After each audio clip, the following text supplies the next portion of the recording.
Good morning and welcome to Rising. Happy Monday. Happy President's Day. Is that the holiday it is today? I wouldn't even know since we're here at work making a show. That's the holiday that we are not being allowed to recognize, but happy President's Day nonetheless, Robbie. And to our viewers, of course. Well, we've got a lot to discuss today, don't we? We do indeed, Robbie, so get us started. What is on your radar? We're going to have a discussion about this for sure. Vice President J.D. Vance gave a memorable speech last Friday at the Munich Security Conference in which he assailed European leaders for betraying liberal free speech values and not taking seriously the concerns of their voters.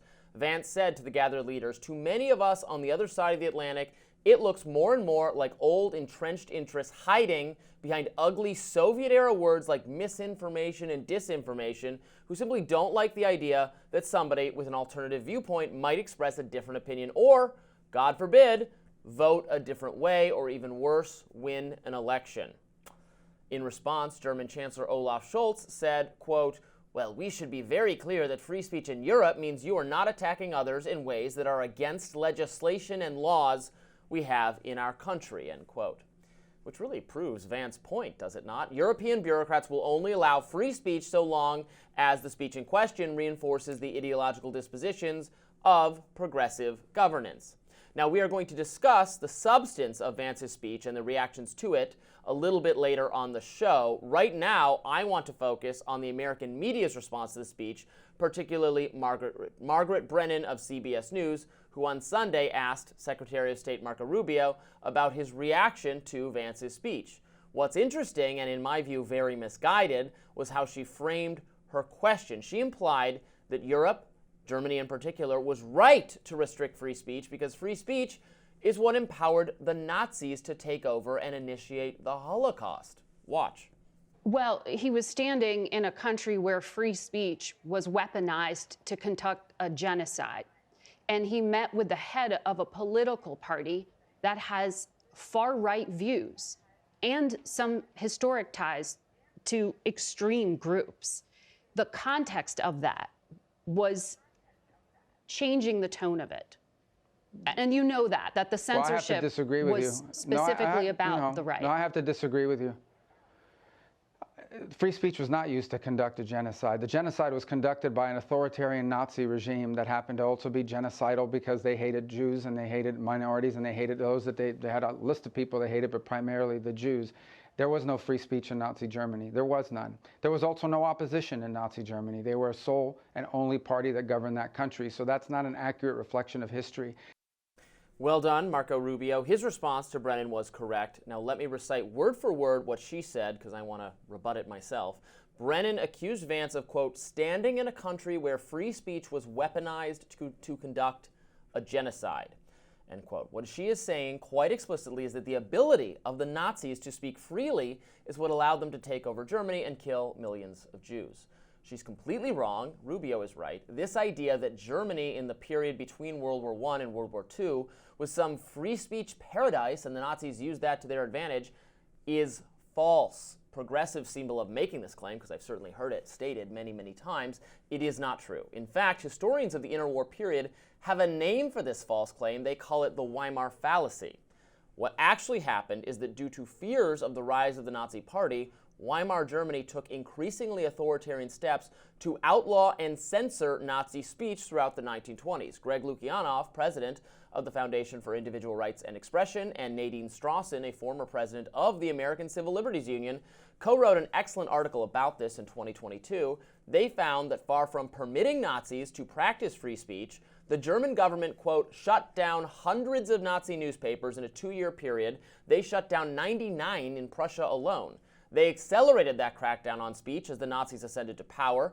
Hitler himself was banned from speaking in several German states from 1925 until 1927, end quote. Lukianoff and Strawson argue that the German government failed to take appropriate actions to curtail Nazi violence. Violence is not speech, and the government could have and should have done more to sanction, to prevent what was in fact political terrorism. They find little merit to the idea that aggressively censoring Nazi speech and advocacy was an effective strategy. But in any case, what we're arguing about today is whether free speech empowered the Nazis, and it's obvious that it didn't because there was not free speech for Nazis during the relevant period. That's just a fact. The German government tried desperately to censor the Nazis. It didn't work. You could even argue that it backfired. Nazis were proud to be censored because it proved that the government was scared of openly debating them. Then, of course, when the Nazis won political power, they were able to use the government's vast censorship apparatus to silence their own critics. Now, this debate over free speech may sound fairly academic, but it has real-world consequences. That's because present-day Germany is not a free speech maximalist place. The government prohibits Nazi speech and Nazi imagery, and also hate speech, spreading misinformation, and so on. 60 Minutes, another CBS News program, spotlighted the German authorities' efforts to censor bad speech today. Let's watch some of that. It's illegal to display Nazi symbolism, a swastika, or deny the Holocaust. That's clear. Is it a crime to insult somebody in public?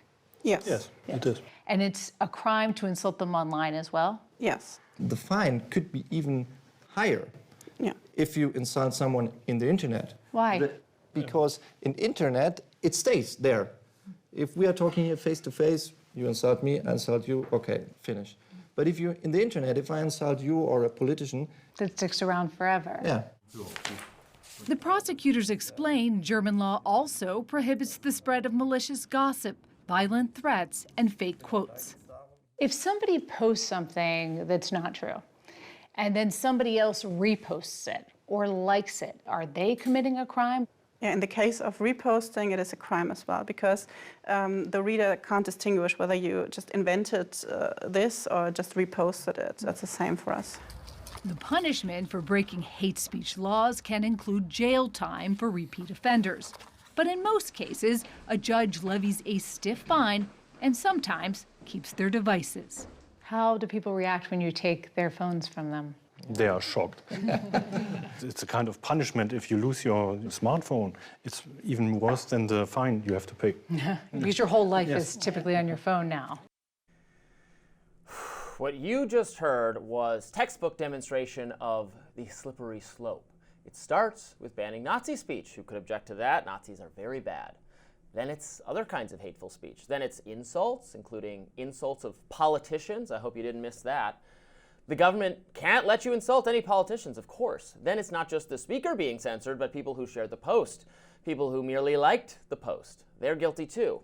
I don't mean to be dramatic, but how is that not the thought police? Arrest the perpetrators of wrong speak and anyone who circulated it and anyone who liked it? Frankly, that sounds a lot like Nazi behavior to me. And look, Germany's a different country with different legal and cultural norms, so is the rest of Europe. Not for me, an American, to dictate to them what kind of speech policies they should have. Okay, fine. But I will say this, if they think they can bully American social media companies like X, Facebook, Google, into suppressing insults of politicians, I have one word for them: no. And I think that's the point J.D. Vance was trying to make. No. So, as you say, Robbie, we'll get into the substance of what J.D. Vance said in a following segment, and people should certainly tune in to that. Yeah. I was personally surprised that Margaret Brennan made the claims that she did in relation to Nazi Germany and free speech. And I was particularly surprised given, big network Sunday shows. It seems unlikely that she made that comparison on a whim or on the spur of the moment. We've all said things in the moment. It's like, I didn't put that right, or it wasn't the best argument. But it was a kind of ahistorical reading of things to say that it was free speech per se that gave rise to the Nazis. So I don't know where she was going with that. Where I think I disagree with you is the more fundamental question of when speech should be regulated and when it shouldn't. And I am less amenable to the slippery slope argument than you are. Now, that clip that we played obviously got a lot of viral reaction. And I was trying to look online to see what the actual investigators specifically were investigating. And I couldn't find it in that case. I could find two other instances of German authorities raiding people's homes. One was in relation to anti-Semitism. Somebody allegedly had posted "gas the Jews" and had called for Jews to be eliminated. Another one in March 2024 was about misogynistic abuse, including the advocacy of rape or sexual assault, I gather in relation to specific women. I think both of those things, the anti-Semitism in such a rank way and threats of rape or sexual assault, should be crimes. And so I think that there, of course, if you're going to prosecute a crime and it's a cyber crime, you're going to be looking at people's devices and so forth. Sure, I think that's specific threats. It still can't be a vague threat. I don't know. Your anti-Semitism example sounds now while that speech is contemptible, vague enough to be actionable by the police. It's specific threats to commit violence or sexual assault against a specific person would be a different case. But even when you listen to them describe the kinds of things they're policing there, like insults toward politicians, doesn't that just make your hair stand up on the back and go, that worries me. And then the glee on the CBS reporter, I'm not sure which person she had like a smile on her face that disturbed me.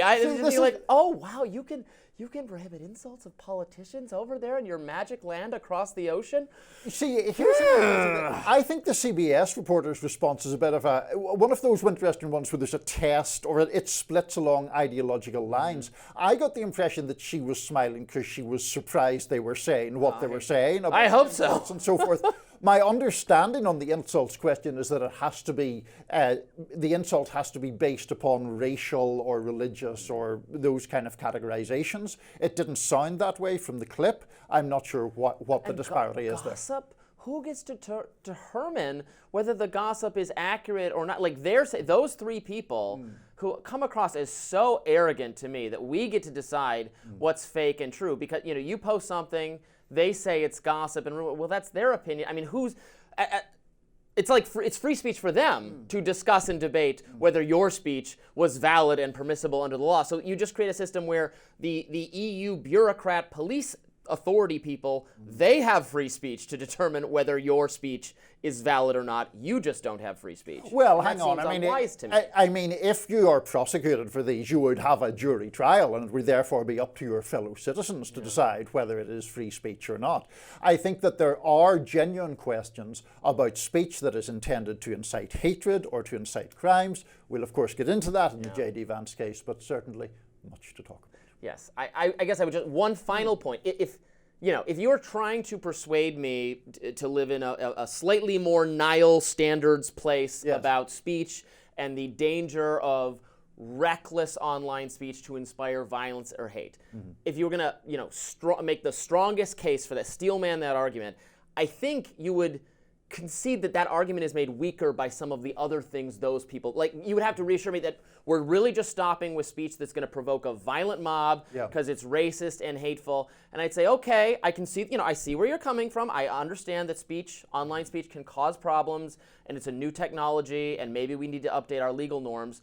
But then I would be immediately turned off from that argument when I hear that the people in charge of determining that also want to put gossip and insults to politicians and every other thing in that basket. Then I say, well, this is exactly why I can't trust authority figures to make these determinations. Well, I think there is a validity to that argument. I have said before that I'm wary of laws that make it impossible to criticize a religious doctrine. I understand why we can't say all Jews, all Christians, all Muslims are X, Y, or Z, but I mean, believing in a religious doctrine is a belief, and a belief is validly subject to criticism.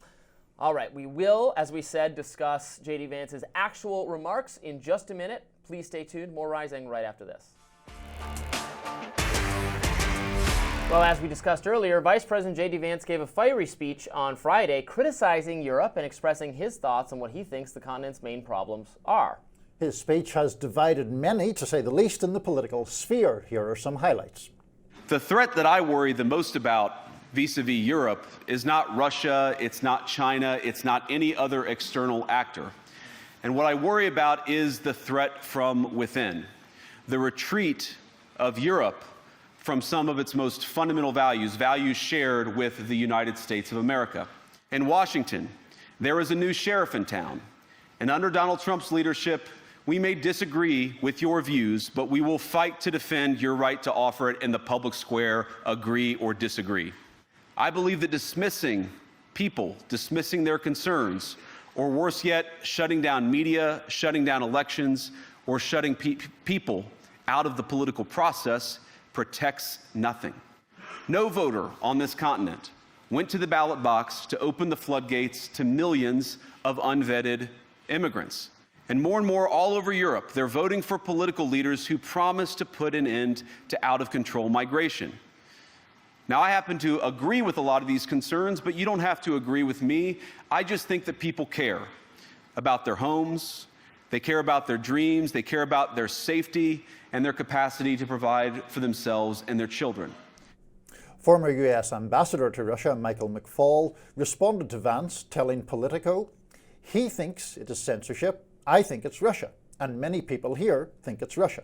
Tech lawyer Preston Byrne wrote on X, J.D. Vance's speech in Munich was excellent. Europe's elites are running their countries into the ground. Vance is simply communicating that those who oppose decline will have a friend in America going forward, and those who seek to silence that opposition will have an enemy. Yale history professor and author Timothy Snyder wrote on Blue Sky, I'm in Munich and people keep asking me to decode Vance's speech. Okay, in Vance English, free speech means let Musk run your elections, and democracy means let Russia run your elections. Now, move on. 2025 is about what Europeans do, not what Americans say. Legal analyst and Professor Jonathan Turley wrote on X, Vance's speech was truly Churchillian, no less than the famous Iron Curtain speech, daring the West to confront the dangers of communism. Roughly 80 years later, Vance called allies to account for the growing threat, not from foreign adversaries, but from themselves.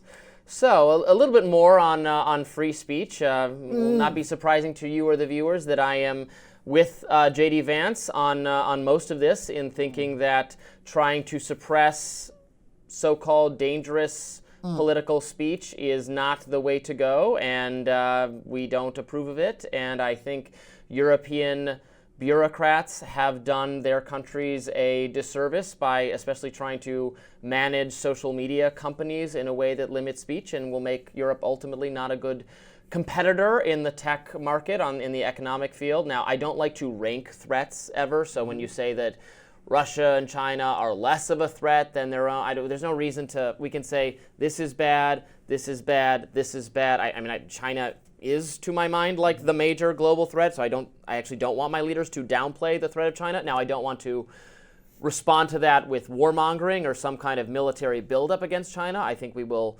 beat China by being a better growing economy, and I would like Europe to join us, but they're too regulation prone to do that. So that would be my criticism. These things go hand in hand, is what I'm saying. Well, perhaps, but let me get to the reason why I think this has outraged so many people in Europe and, to be fair, American liberals. Part of it is because J.D. Vance is saying it, and he is portraying himself as this very muscular defender of free speech. You mentioned the problems of censorship. Self-censorship, of course, is also an issue. J.D. Vance at one point describing President Trump as an idiot and as reprehensible, and pondering whether he would have been America's Hitler. Once J.D. Vance got the whiff of personal advancement in his nostrils, several of those comments went by the wayside and were deleted, so that's self-censorship from him there. He also said, and I want to get this quote exactly right, about the Biden administration, that they seemed desperate to silence people for speaking their minds, so the Trump administration will do precisely the opposite. At a time when the Trump administration has fired inspectors general, when the prosecutor in the Eric Adams case spoke up, she was threatened with all sorts of investigation into her personal conduct. And when there are various other suggestions, for example, Trump has spoken frequently about investigating the tax affairs of his critics. And then Vance goes on to talk about how democracy rests on the sacred principle that the voice of the people matters, while during the campaign, dancing around the issue of who had won the 2020 election, when I would say the voice of the people very much mattered, and was then President Trump tried to silence it by the events of that day. And then more laterally, Vance talked about, to Margaret Brennan actually, about the fact that, obviously we're not going to pardon people who committed violence on January the 6th. Matter of a couple of weeks later, those people are pardoned. And what does this staunch defender of democracy have to say? He said something to the effect of, well, we're not saying everyone did everything perfectly. This is what makes him such a ludicrous figure. It is this attempt to paint himself in this sort of macho way defending free speech, while he's just incredibly timid in his bending of the knee to Trump. Well, I I mean, there's plenty that the Trump administration has done and will do, or the Trump has done or will do, that I think runs contrary to free speech that I'm against. I was against the actions taken against the AP. I don't know that firing government employees is necessarily a free speech issue. I do think that, sure, plenty of what he does is contrary to the spirit of free speech, but like, I mean, so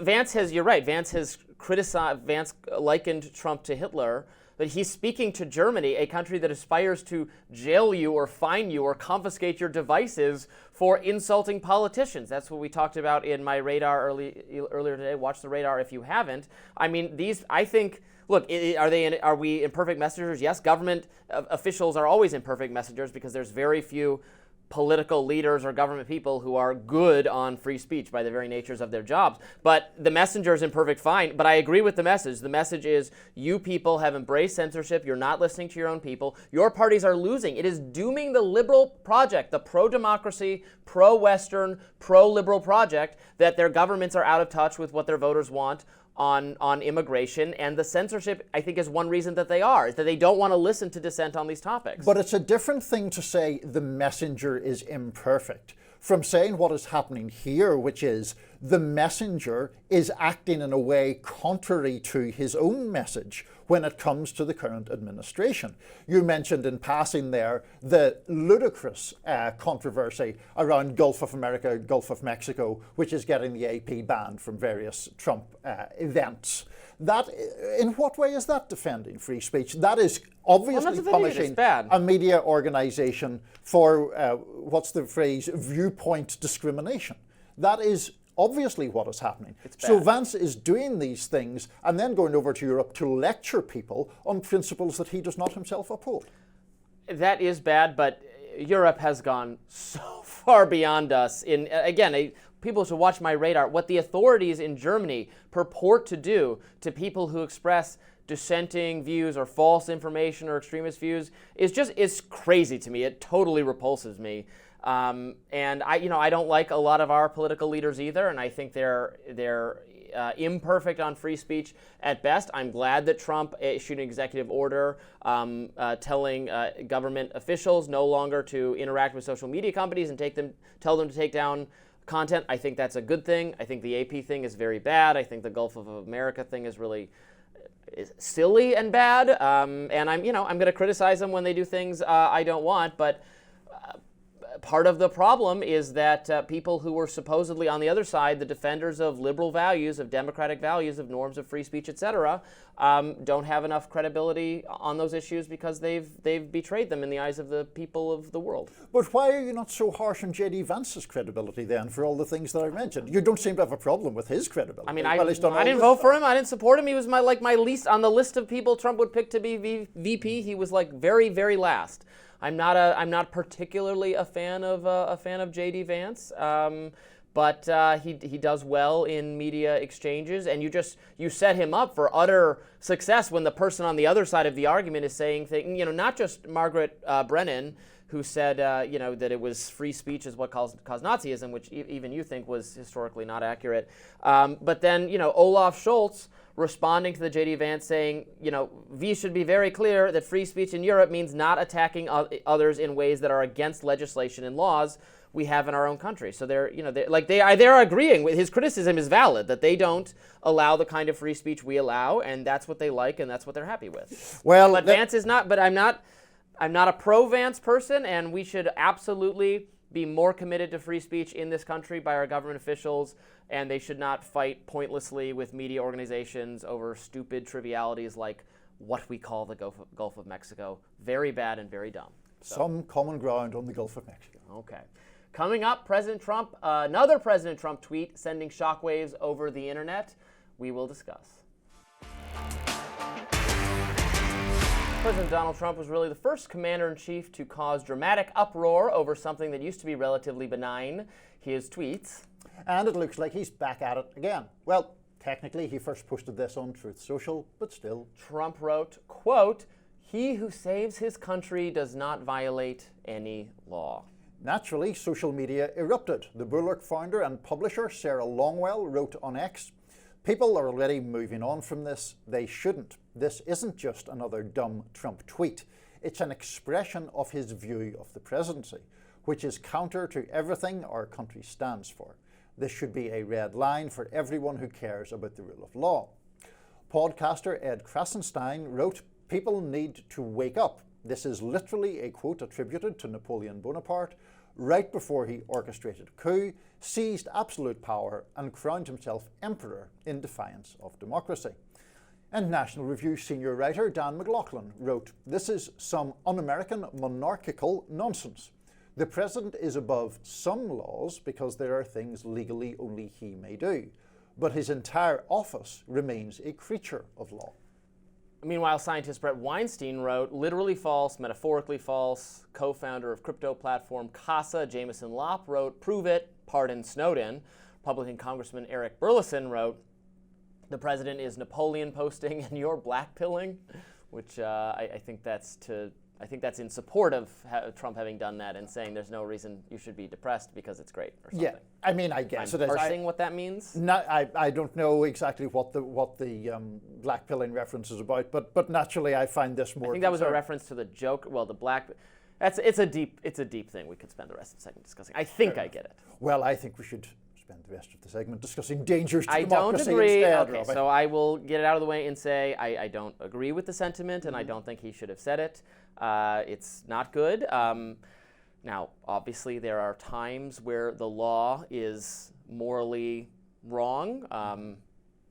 Vast aspects of discrimination and segregation, for instance, in our not-so-distant past, were part of the law, were formalized under the law, and were correctly resisted. We recognize that was smart to do that. Our country was founded by people who rebelled against a government and did not want to abide by its tax decrees because they felt they were not sufficiently represented. So we can't take the position that the law should be followed to a T every single time in every circumstance, but I suspect I share your sentiment that it is wrong for the democratically elected leader to suggest as a just preemptive policy that he will not obey the law. I tweeted that he should have said, I'm looking for this tweet. I had so many insightful tweets over the weekend, including, "Why do movies never start on time anymore? They should." I went and saw Captain America. We can discuss that in a minute. He should have said, "He who works side by side with the law to promote freedom and justice will have saved his country." Except that there's no evidence that he in fact believes that, which is the problem. Look, I think the points that you make are valid points, but they're representative of an argument that I think thinking conservatives also make in kind of semi-defense of Trump, which is he says something outrageous, and then people say, well, if you think about it in the abstract, in this example, in this example. No, I'm not doing that here. He shouldn't have said it as he's wrong. Right, he's wrong. Exactly. Yeah. And it is part of a general approach that he brings, which is simply that if he does it, it is automatically right. That is what he's saying here. That is a really dangerous thing for the President of the United States to believe or to say or to express pride in saying. I believe it's now pinned to the top of his Truth Social or something to that effect, or it was for a while at least. The point being, he obviously believes that he is not subject to the law. And there are some instances where the Supreme Court has agreed with that view, but it has certainly not given sweeping license to the idea that, to quote Richard Nixon, if the president does it, it isn't illegal. That isn't any way to have a functioning democracy. Yes, and what I am worried about is that Trump and some people in MAGA world are setting themselves up for conflict with courts that is completely unnecessary because they currently control Congress. And I know I say this a lot on the show, but it's because I feel it with some urgency. I support many of the things Trump is doing. Pass laws to actually change these to reform these agencies, to eliminate employees where necessary, to to rescind funding declarations. You have the power to do it. You have to do it through Congress, and then it will be lawful. So there is not actually a reason to need to go beyond the law to accomplish these things, unless you want to be stopped, and then you just want to whine about why you can't get your way. And I worry about that with some conservatives prefer being in opposition. They prefer just whining and complaining that liberals are ruining anything and they don't get their chance to ever govern and they can't do things the way they want. Well, sorry guys, you can't complain about that right now. You have the presidency, you have Congress, you have a largely supportive Supreme Court, you won the popular vote for the first time in a long time, you have approval ratings, you can actually do your things and you can do them within the confines of the law, so do them. But they'd rather be thwarted so they can complain because they prefer being in opposition. That is my fear. I have a bigger fear than that, which is that they don't accept the authority of the courts to stop them. That it is going to end up in this let them enforce it kind of nonsense, where there is in fact open defiance of the legal system, open defiance of court rulings, open defiance of the rule of law. That's the danger, that it gets into this situation where the President of the United States is fundamentally attacking something that undergirds liberal democracy. Well, I certainly hope that day does not. I mean, Trump has said in other contexts, he said, well, we're going to, if I get a negative court ruling, then we're going to appeal it. Not that we're going to ignore court rulings or defy, but then we're going to take the other steps to do that, and I hope that's fine. Yeah, but this statement here goes counter to that, obviously. It does, yeah. It's a Napoleon quote. I have compared Trump to Napoleon many times. Your moment is here, Robbie. He is a Napoleonic figure, like Napoleon, returned from exile, unlikely, and unlike Napoleon, actually succeeded in his Battle of Waterloo, and is now even more powerful in his second coming than he was first time around. To great peril, I think, to this country, but we'll Mar-a-Lago, the Elba of Florida, I guess. I don't know. Anyway, I did see Captain America this weekend. Okay, well, not to worry about democracy then. On to the movie reviews. It was okay. Okay. No, but the relevant part, it is relevant to this discussion because some people are describing it as or trying to find a political lens to it because Captain America's sometimes has some political theme. The first Captain America takes place during World War II, or he kills Nazis, he kills Nazi scientists. The president is played by Harrison Ford, who's recasting a previous character from the MCU. It's General Ross, Thunderbolt Ross. He is a little bit unhinged, and there's some, I see liberals saying like, oh, is this supposed to be about how the deep state stopping a kind of reckless and unhinged president is a good thing? But I think you have to really, really read into that, and it's not actually what they were going for. But was it you and I, or me and Amber discussed, the actor who's playing Captain America, he will express some kind of vague criticism of like what he would consider unthinking American patriotism, I think. It's a whole big conservative kerfuffle. I'm surprised somebody is well aware of conservative social media. I missed that one. There's a lot to make your way through every single day. We've got more to talk about on Rising coming up next. Stay tuned. President Trump's slew of executive orders over the last month have left many, particularly among liberals, expressing real anxiety over where the US is headed. Stephen Levitsky, Professor of Government at Harvard University and Senior Fellow for Democracy at the Council on Foreign Relations, writes in his article, The Path to American Authoritarianism, that, quote, democracy is in greater peril today than at any time in modern US history. Between 2014 and 2021, the annual Global Freedom Index of the Freedom House downgraded the United States from 92 to 83. Levitsky writes, quote, democracy survived Trump's first term because he had no experience, plan, or team.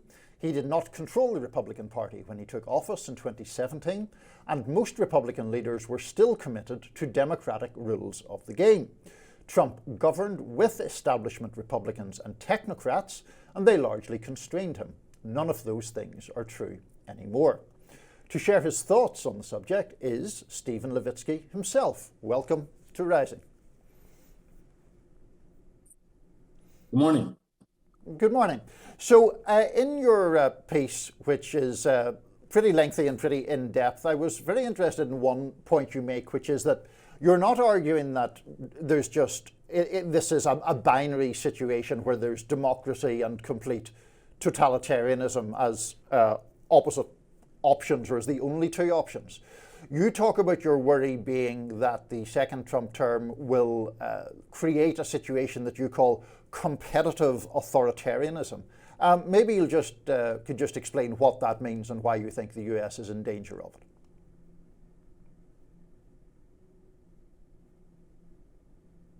Sure. Since the end of the Cold War, so now really for more than a generation, many regimes in the world have been hybrids of democracy and authoritarianism. The value, the preeminence of elections in the world today is such that it's really difficult to completely eliminate electoral politics and govern, say, with the military or single party. So this is not a new thing, competitive authoritarianism. Competitive authoritarian regimes are regimes that are electoral, that in which their opposition is legal and above board. There's electoral competition, but in which incumbent abuse of the machinery of government, weaponization of the state and its deployment against rivals to buy off and punish critical media, to co-opt or to punish opposition politicians, activists, business. That sort of abuse of power, abuse of the state, tilts the playing field against opposition. This is contemporary Turkey, contemporary Hungary, Venezuela under Hugo Chavez. It's subsequently descended into full-scale dictatorship. A number of regimes in the world. And it looks to me like the United States, although I never would have imagined this even a handful of years ago, it looks to me like the United States is on the brink of sliding into precisely that. I mean, if your fears about the authoritarianism stem from maybe the system being less competitive in terms of electoral politics, that to me, respectfully, I mean, we've had the last 3 elections now were lost by the incumbent. We have just such thermostatic opinion and changeover and remarkably competitive presidential elections. Trump won the popular vote, but won it pretty narrowly. I think it's maybe it's hard to imagine a competitive Democratic Party right at this second in time. I don't think it'll be hard to imagine a competitive Democratic Party a year or two from now. Is there really a danger that Trump's he's very popular at this moment, more popular than he's been in years, that he consolidates his power in some way to make it such that the electoral system is no longer competitive? No, that is precisely why it's called competitive authoritarianism and not non-competitive authoritarianism. The thing about competitive authoritarian regimes is that competition is real. It's serious. Opposition parties sometimes even win. Think about Poland in 2023. That was a competitive authoritarian regime in which the opposition managed to win. So no, it is very, this is why we make a distinction between good old-fashioned dictatorship where competition is eliminated and competitive authoritarianism where there is a competitive struggle for power. That's unlikely to go away in the United States. But that's not to say, just because the elections are competitive, just because the Democrats stand a pretty good shot of winning the midterm elections in 2026 and could win the presidency in 2028, that doesn't mean that there can't be an enormous abuse and violation of power, violation of civil liberties, and weaponization of the state in ways that make competition unfair, even if it continues to be serious. And of course, to that point, it's not only about political competition in the sense of an incumbent party and an opposition party. I mean, you talk about the idea where within this sort of competitive authoritarianism framework, leaders will often raise the penalty for dissenting against the dominant party, and that penalty is raised for journalists who may, have their tax affairs investigated or pretty flimsy charges placed against them, or for, particularly in the business world, corporate leaders who, of course, generally speaking, own media corporations as well, being subject to either losing contracts or adverse action of some kind. So those are the kind of actions that I assume worry you as Trump begins this second term. Absolutely. And that's what we need to watch for, because when that becomes widespread, systematic, when the parent companies of major media have to take into account how the government may respond to them when they make certain decisions. When people who say contribute money to the Democratic Party have to worry that may increase the likelihood of a tax audit. When critics to the government or opposition politicians have to worry that if they take X or Y position, they may face death threats or harassment that doesn't get prosecuted by this Justice Department, or they may in fact be investigated by the Justice Department. When our behavior begins to change because we are worried about some form of punitive action by the government, that's authoritarianism. And I would point to New York City today as maybe the leading case in the last month.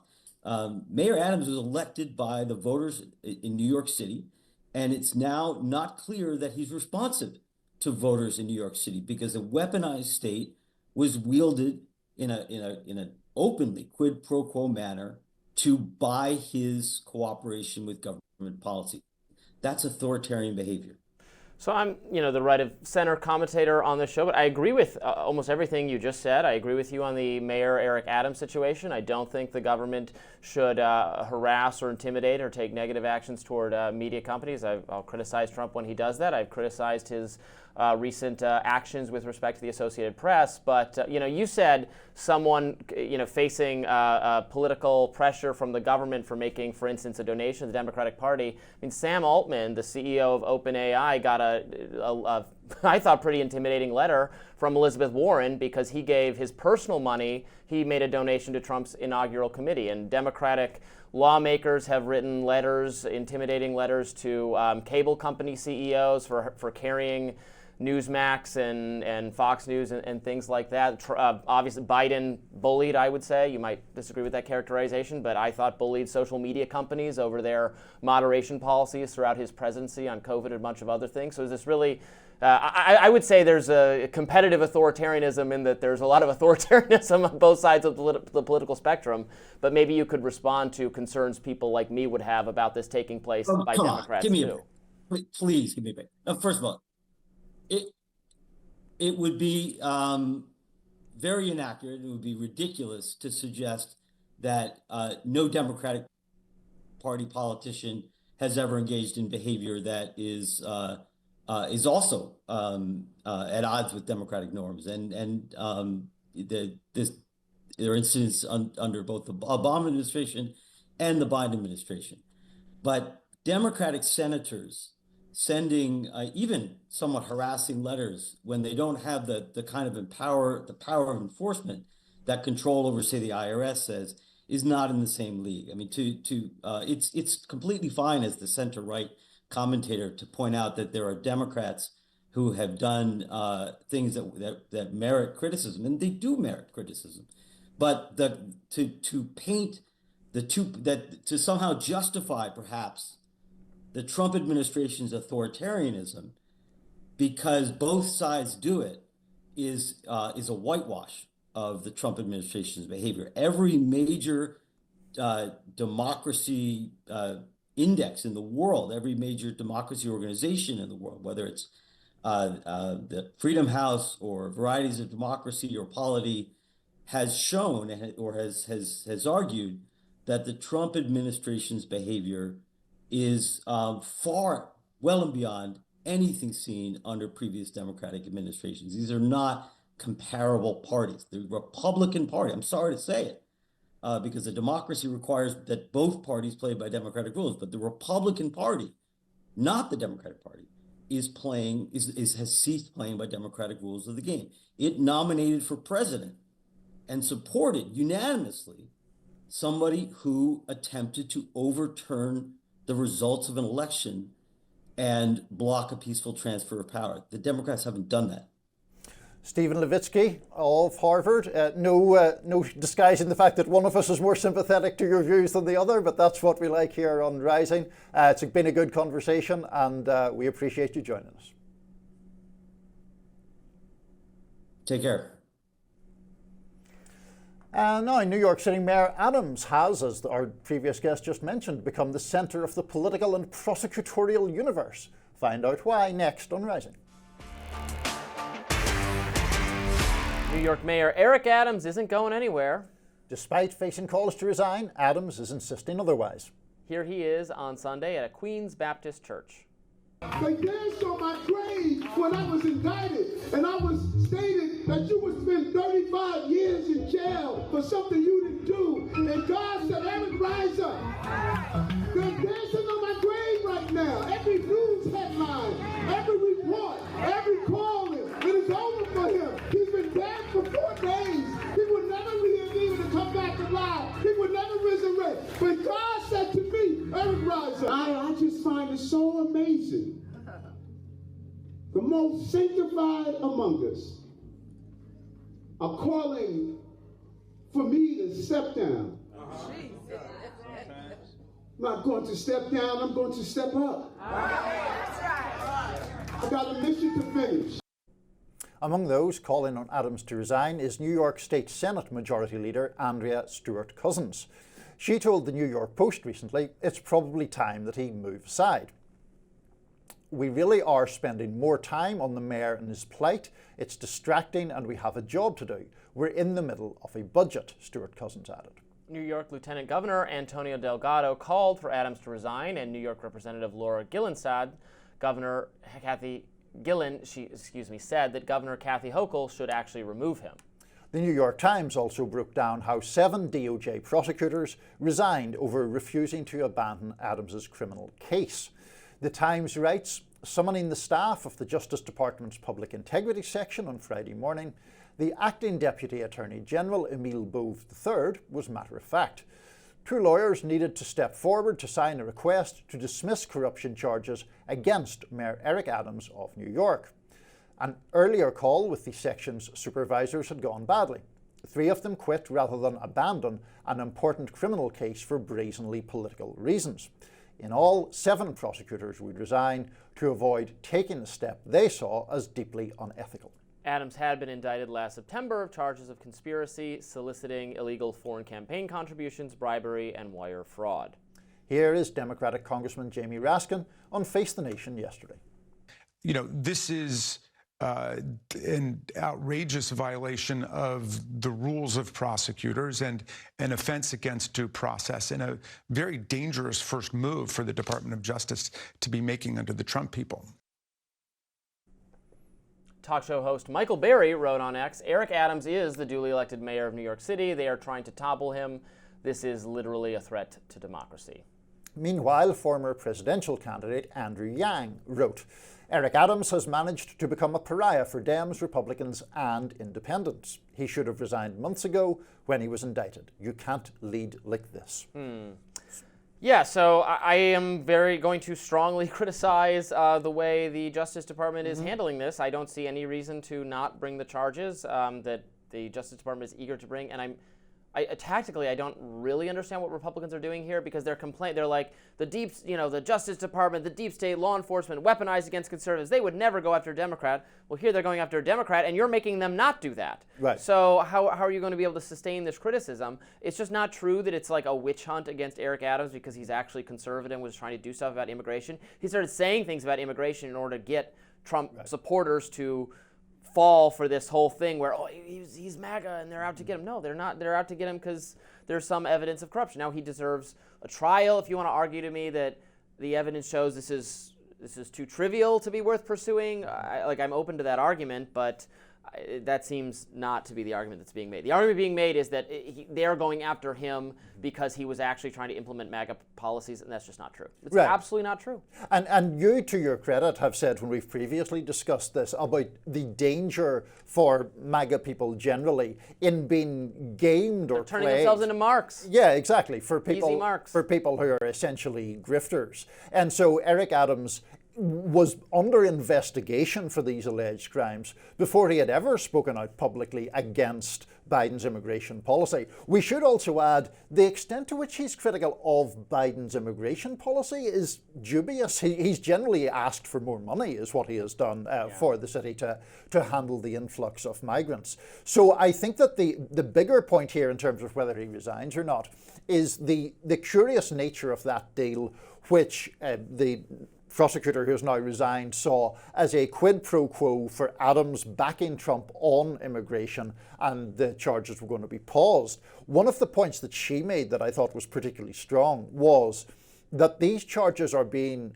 dismissed without prejudice. In other words, they could be reinstated. And that is what has caused such outrage, I think, in New York, which is still a very heavily Democratic city.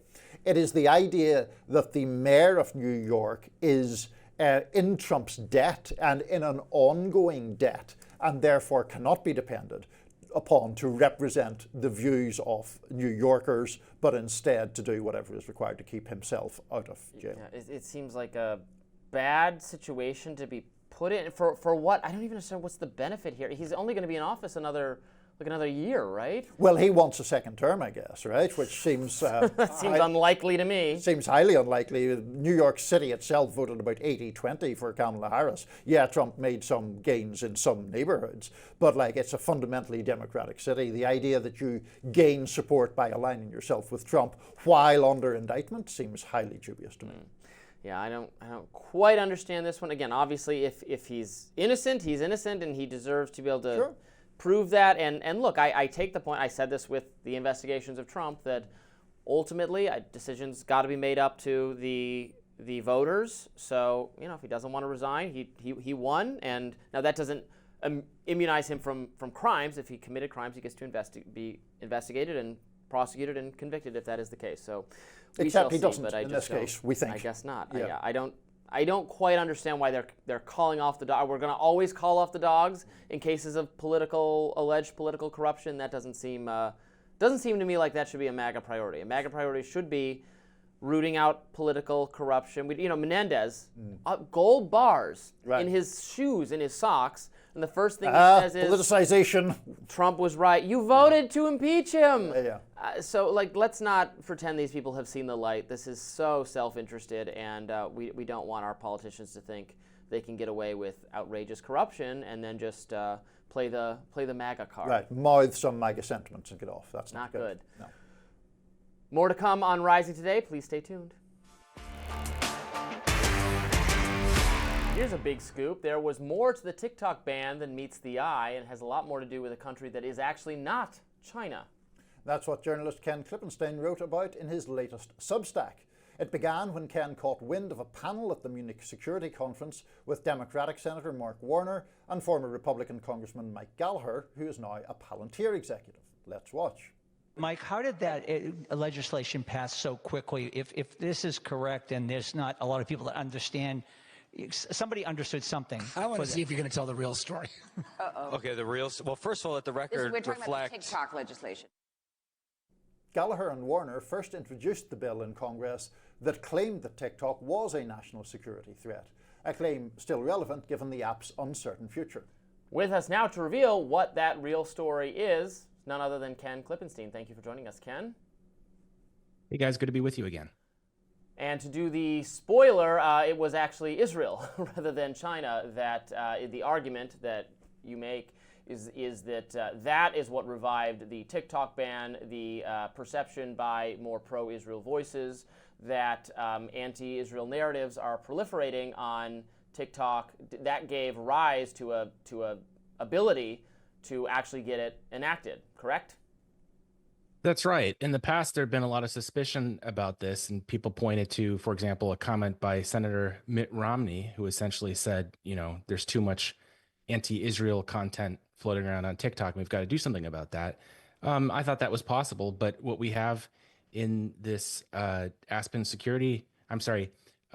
Munich Security Conference video was the actual sponsor, the individual in the House most responsible for not just introducing the legislation, but getting it across the finish line, himself saying that the legislation had been kind of moribund, had been, just sitting there without very much support for, I think, 2 years prior to this. And then he said he explicitly identifies October 7th, the Hamas attack on Israel, as having brought it back to life and putting them in a position where they're actually able to pass it. And sitting next to him, you guys mentioned Senator Mark Warner. He was the chair. He was then the chair of the Intelligence Committee, now the top Democrat ranking member on the Intelligence Committee, would have been privy to all kinds of details about the classified briefings that were provided to Congress, which over the course of their discussion, they identified as being kind of the last thing that ended up succeeding at getting the votes that they were not able to get before. And in relation to the broader picture, Ken, I mean, one of the things that I found fascinating about your reporting is it really gets to two separate but obviously related issues. One is freedom of speech and TikTok and whether it should be banned, sold, or none of those things. But the other thing is the actual argument about Israel and its policies and Gaza and all the rest of it. And this idea, particularly from either pro-Israel voices here in the US or the Israeli government itself, that, well, it's not the policy that's the problem, it's not having killed 47,000 people that's the problem, it's the algorithm. And you noted in your reporting that there was basically an exchange along those lines, not at that conference, but separately, where I believe an official in the Israeli Foreign Ministry was basically asked, about Israel losing credibility because of his policies, and his argument was, well, it's just the TikTok algorithm, that's the problem, right? Yeah, as was described to me by a source in the State Department, who also provided me with a memo that shed light on these discussions with the Israeli government. The Biden administration was actually privately warning them of how damaging the conduct in the war in Gaza was for their image, not just in the United States, but internationally. And what was interesting to see from that memo was it's described that I think it was the deputy minister of the foreign ministry in Israel. It was just in total denial about it. He says, no, it has nothing to do with what we're doing. This is just the TikTok algorithm. And so what was interesting in the course of reporting on this story and talking to people at State who were familiar with their interactions with Israel was the extent to which this was actually hurting them, this delusion that there is nothing policy-wise that they can do to improve their image, and instead just blame it all on the social platform, which even if you assume, and I don't think there's any evidence for this, but you assume that the algorithm did play some kind of dastardly role in pushing out this kind of content, to say that that is the majority reason that internationally there's the outcry that we saw, it was just detached from reality.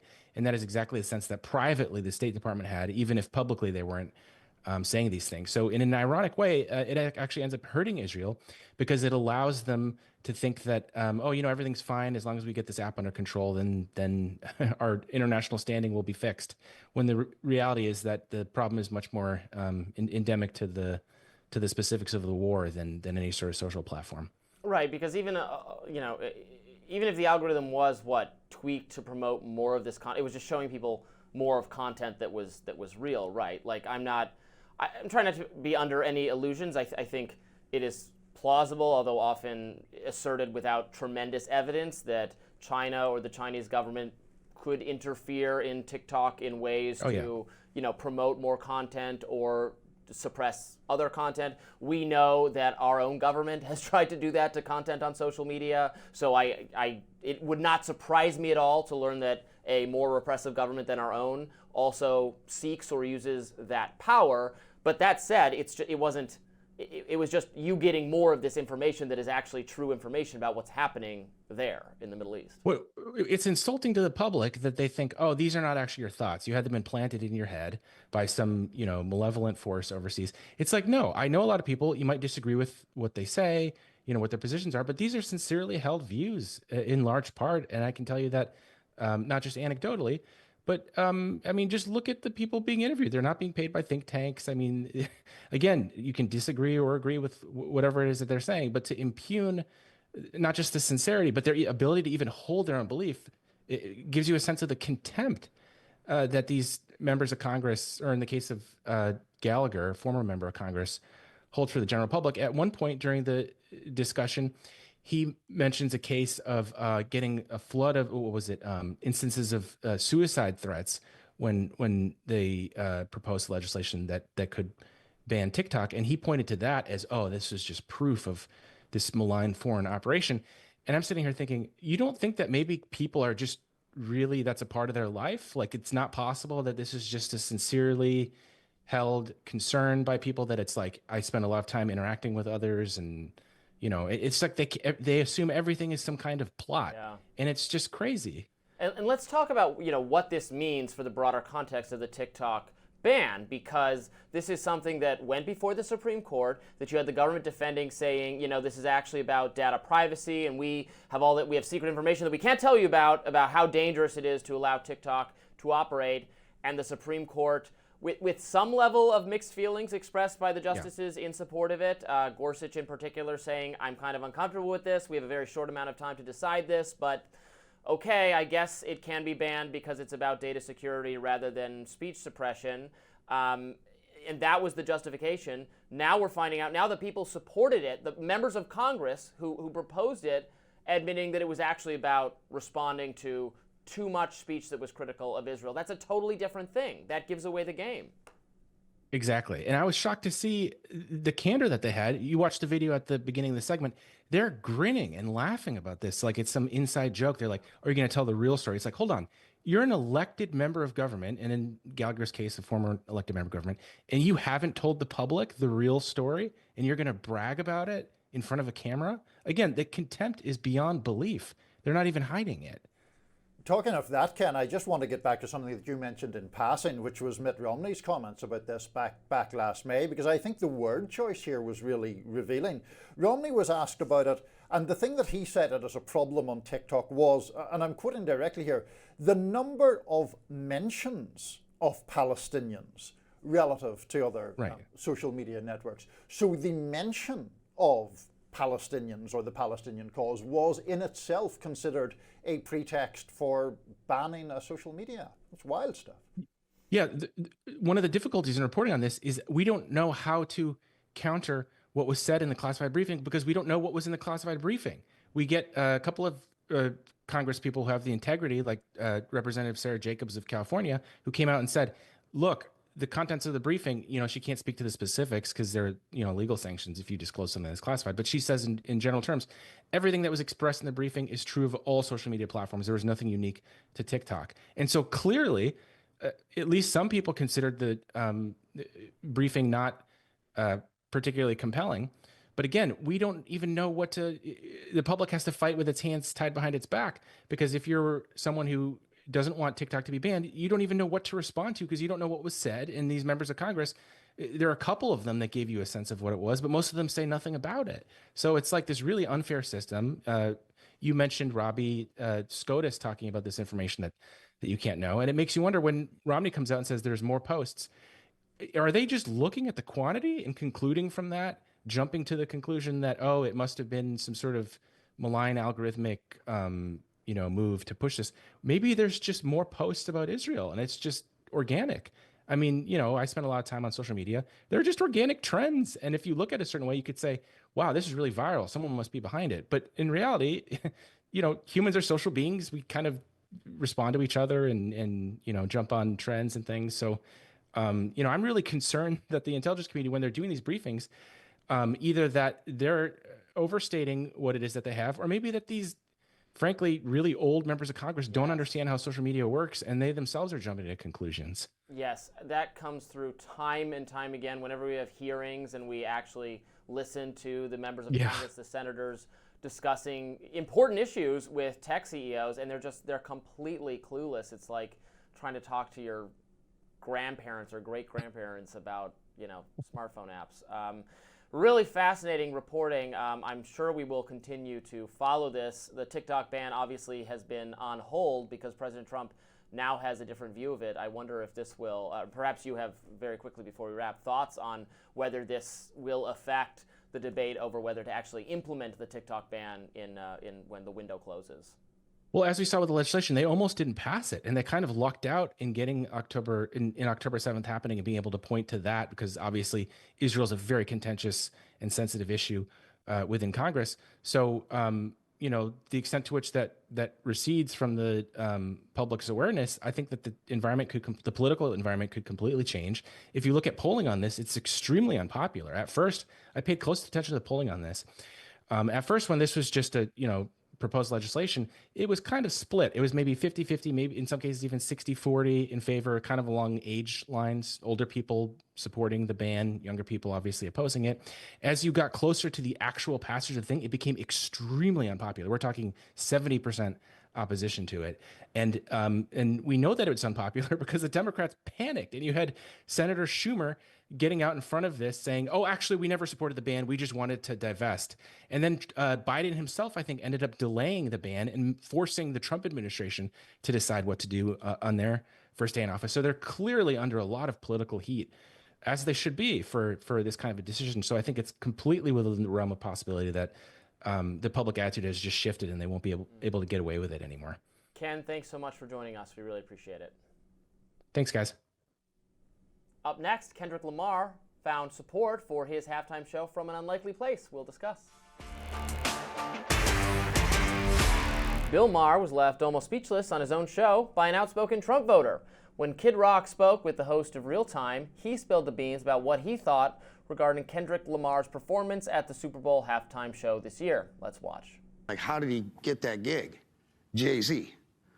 All right, what happened there? I think Jay-Z and Kendrick Lamar should both send Colin Kaepernick a bundt cake and a six-pack of beer and a thank you note with a bunch of money in it. Because without him kneeling and getting everyone's panties in a bunch over the anthem, self-included, I don't think that happens. Yeah, I know you. And by the way, wait, one more point. This was the epitome of DEI.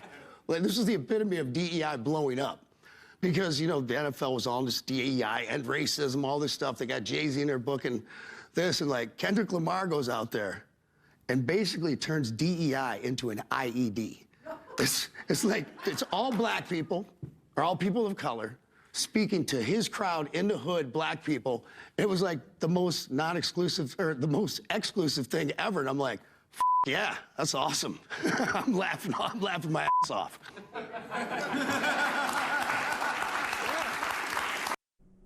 Kid Rock also talked about how he related to Lamar's performance. Let's watch that. But I gotta respect it.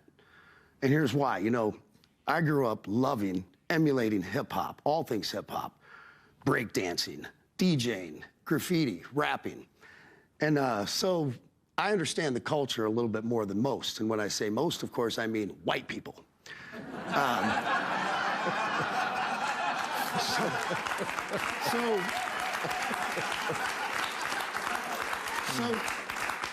So, you know, watching it, I'm like, you know, after there's a lot of things going through your head, you know, everyone's like, that sucked, this, that, and the other. I'm like, man, this kid pretty much came out figuratively with both middle fingers in the air, doing what he does for the people who love what he does, unapologetically. And I don't think he gives a frog's fat ass what anyone thinks about it. Like you. Well, that's what I'm saying. I'm like, so I go, it's pretty much how I built my whole career. I got to respect it. Kendrick Lamar's Super Bowl halftime performance in New Orleans drew some criticism from the right. Eric Dougherty of Florida's Voice wrote on X, raise your hand if you survived the Black nationalist Super Bowl halftime show. Former Representative Matt Gaetz said the halftime show you just watched is clearly the regime's response to Trump's historic gains with black men. And Benny Johnson had to say, hey, NFL, Trump won. We no longer let talentless, mumbling, pagan, satanic cultists do halftime shows and pretend like people like it. And Representative Lauren Boebert said, tell me I'm not the only one needing subtitles for this. Well, that was quite the motley crew of tweeters there, I must say. I don't know that we really need Matt Gaetz's hot take on Kendrick Lamar, but here we are. Here we are. I actually thought, well, I didn't, it's not for me. I'm not a big Kendrick Lamar fan. This is not a, as Kid Rock alluded to, not a branch of music that is necessarily my area of expertise or what I like, but the optics of it were very pro-American to me. So if there was actually criticism of patriotism in there might have been. It went over my head. Like, I guess I'm in the Lauren Boebert camp.